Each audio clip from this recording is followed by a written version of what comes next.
It was on a mountainous plateau suspended in the middle of an atmospheric sphere somewhere in the universe, with nothing but skies above or below. On this plateau, a river twisted its wet way for hundreds of miles through rocky woods before plunging over the edge in a waterfall that cascaded in frothy steam towards a never-ending sky nobody had ever explored.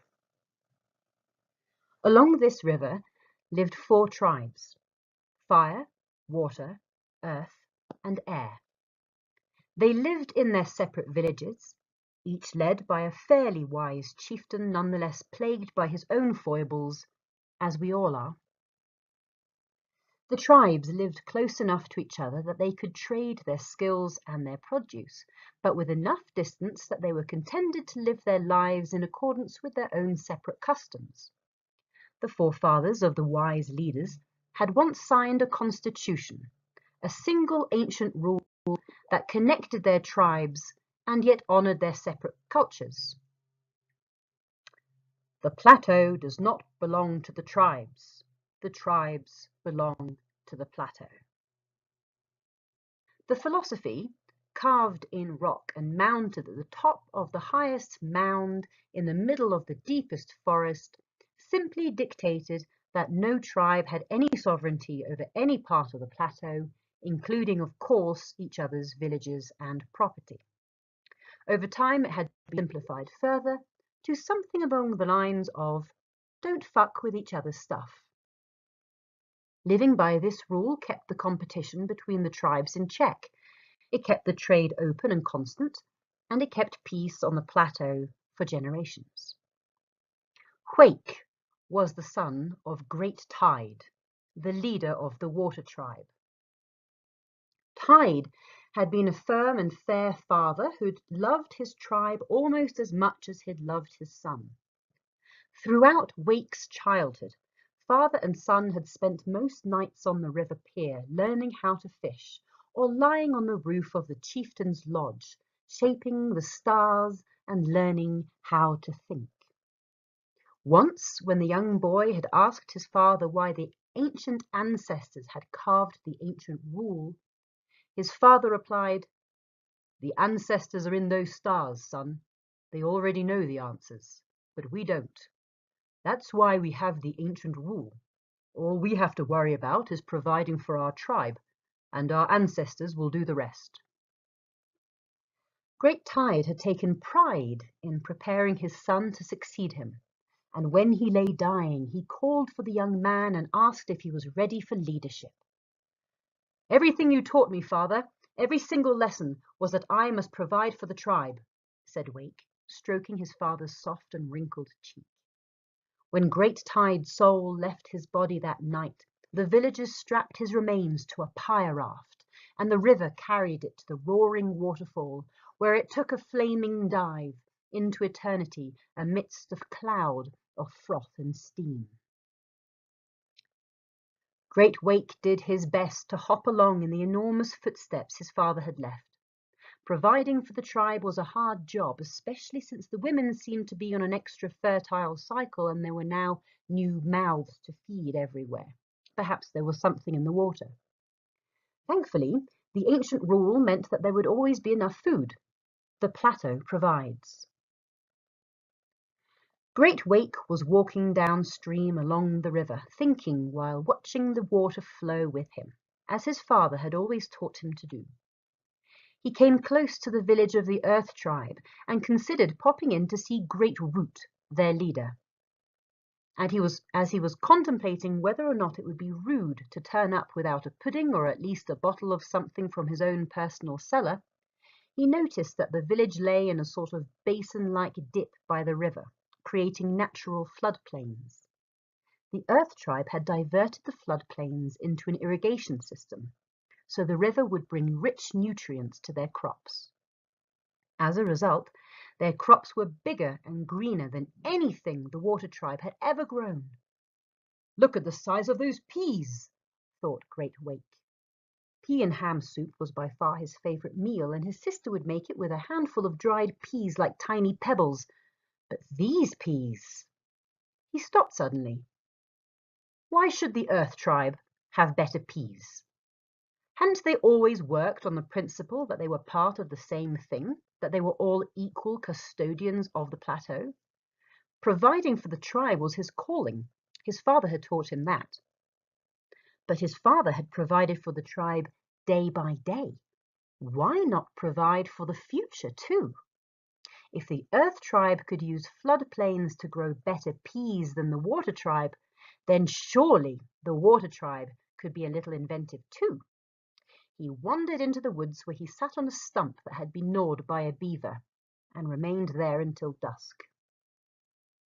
When he got home, Great Wake summoned a few hundred tribesmen from all over the village, and the lads turned up dutifully, for the most part thankful to be leaving their homes full of screaming babies, even if it did mean hard labour. The chieftain sent the lumberjacks and the carters into the woods and instructed the engineers to draw plans. The men worked through the night, sawing and hammering and building. The dam was a majestic piece of architecture, stretching across the wide river like a wooden rim of a bowl. It was not infringing on the property of any other tribe, so it was not in violation of the ancient rule. The new reservoir was teeming with fish of all sizes. Their constant silver flashes of scales made the water hiss and sparkle, and the water villagers tied brand new nets and ate like kings. Downstream, Great Root scratched his head. The river had been reduced to a pathetic dribble. It wouldn't be long before the Earth tribe's big juicy crops would suffer, and since their tribe had not yet learned to predict the weather, he was unsure whether the rain barrels would collect enough to drink. He sent word to the other leaders of the plateau tribes, for in a crisis their wisdom and skill was always better combined. The leaders travelled for days and finally met at the summit of the plateau, in the cool shade of the ancient rule monument. In accordance with custom, the leaders brought gifts for the other tribes. Great Root brought the earth's bounty, healthy vegetables and seeds that he shared amongst the leaders. Great Gust, chieftain of the air tribe, brought sacks of grains, milled by the powerful winds that ravaged the plateau's lowlands. Great Wick, leader of the fire tribe upstream from water, brought discs of warped glass that could intensify the sunlight and light any fire no matter how cold the weather. Great Wake brought fish, lots and lots of fish. "Oh, how do you get all that fish?" asked Root. "Yes," Gust chimed in. "We're here to discuss the vanishing of the river, and you've got loads of fish?" "What do you mean, the vanishing of the river?" asked Wick, with a breath of hot air. "We've got plenty of water and fish too. But thanks for the gift anyway. Nice trout." "I built a dam," admitted Wake. "Now I can provide fish for my village forever. We can dry the fish and store it." "But then you'll have more than you need," cried Root. "And worse, we have no fish. What in the name of the plateau possessed you to do such a thing?" He pushed the basket of fish away. "Why shouldn't I?" said Wake. "You divert the river into the floodplains to grow bigger vegetables." "I used to until you stole the river, and we've been doing it for generations, and it never harmed you." "How do you know that? Whatever the size of your intervention, you nonetheless meddled with the plateau. That irrigation system wasn't put there by nature." Gust interrupted with his voice light and breezy. "Gentlemen, please, we have to solve this. I suppose the fair way is to vote. All in favour of tearing down the dam, raise your hand." Gust and Root shot their hands into the air. Wake made an exaggerated show of sitting on his. All eyes fell on Wick. Said Wick. "Well?" demanded Root. "Well, the Water Tribe's dam has sort of increased our fish yield, so, "Unbelievable!" Root banged his large brown fist on the table. So because you live upstream of this monstrosity and we live downstream, we're going to go hungry and you're not concerned. How can it be that this isn't a violation of the ancient rule? Nobody's fucking with your stuff. You're fucking with our fish. They don't belong to you, they belong to the plateau. The meeting was eventually adjourned with no resolution. The chieftains of the earth and air tribes were furious. The chieftain of the fire tribe was more than mildly uncomfortable with the atmosphere, but very much looking forward to a fishy feast that evening. The chieftain of the water tribe went home happy. He was providing for his people, and his father would be proud. As a symbol of solidarity, the air tribe shared with the earth tribe their knowledge of meteorology. The rain barrels caught just enough water for the downstream tribes to drink and water their crops, and Great Root used composting and other ways to provide the earth with the rich nutrients once brought by the water. The two tribes had to work much harder, and they were poorer than before. But upstream, the water tribe was doing just fine. Their children were growing strong, and the women were happy, and the men were busy. One day, Great Wake called for his merchants. "We're living in abundance, and things are great," he said. "Let's have a feast. Go and buy some peas from the Earth tribe, toss them a couple of herrings or something, and I'll send the hunters out for some wild boar. We'll get my sister to make some of that pea and ham soup." "Ah," said the merchants. "About the boar?" "Yes." "Word has it that the Earth tribe went digging in the sludge when their part of the river vanished." "And?" "Apparently they found some sort of mineral ore buried deep in the riverbed, and they got the fire tribe to teach them how to extract it." "How could they afford that, and why does it affect my pigs?" The merchants bit their teeth and wringed their hands. "Well," they stammered. They exchanged the knowledge about meteorology that they had learned from the air tribe, and now the fire tribe are using that skill to harness sun power. The earth tribe extracted the mineral ore and smelted the metal into rather amazing projectile weapons that they're using to hunt the boar. Hardly any boar left in our woods now. "What?" barked Great Wake, and leaped to his feet. The merchants shuffled to hide behind each other. "So now they have the best peas and the best ham?" There would be no feast of pea and ham soup, knowing their ingredients were substandard to those of the next door tribe. The merchants looked at each other. Dared they suggest? "We could maybe buy some ham while we're over there picking up peas. We have plenty of fish to trade." "They won't want to buy our fish if they have the best wild boar on the plateau. Don't you understand that this is more than about soup? We can expect major economic effects on our tribe. We'll go from being the richest, strongest, healthiest tribe on the plateau to being just another link in this idiotic game of exchanging resources. We need to provide for ourselves." He sat back down and stared at the palm of his hands. He needs to provide for his tribe. But Great Wake remembered what his father had told him about the ancestors in the skies. They had all the answers, he'd said. A little idea formed. When Great Wake's messengers told the Earth tribe that the ancestors had blessed the leader of the Water tribe with the knowledge that all boars downstream of the dam had become poisonous, there was nothing they would do to challenge him. Nobody had ever questioned the wisdom of the ancestors before, and who would risk testing it? And so it became truth that wild boar could no longer be hunted downstream of the dam, and the air and earth tribes accepted this and stopped hunting the boar, because the ancestors had blessed them with the knowledge through Great Wake. From this point on, while air and earth villagers were very hungry, the upstream tribes traded fish in exchange for knowledge, and soon the water tribe knew about meteorology and composting too. Great Wake was succeeding as a leader, and he felt his father would be very proud. Soon the downstream forests began to die out from the reduction of high floods. This in turn affected the diversity of the species harboured within the forest's great depths, and the boar dwindled. Thank goodness the ancestors are blessing us by removing the poisonous meat of the boar, so it is no longer a threat, said the downstream villagers, and their stomachs rumbled. One day, while Great Wake was enjoying pea and ham soup made with the biggest and juiciest peas ever harvested and the healthiest, safest boar ever hunted, one of his advisors knocked on the door of his hut. What is it, Droplet?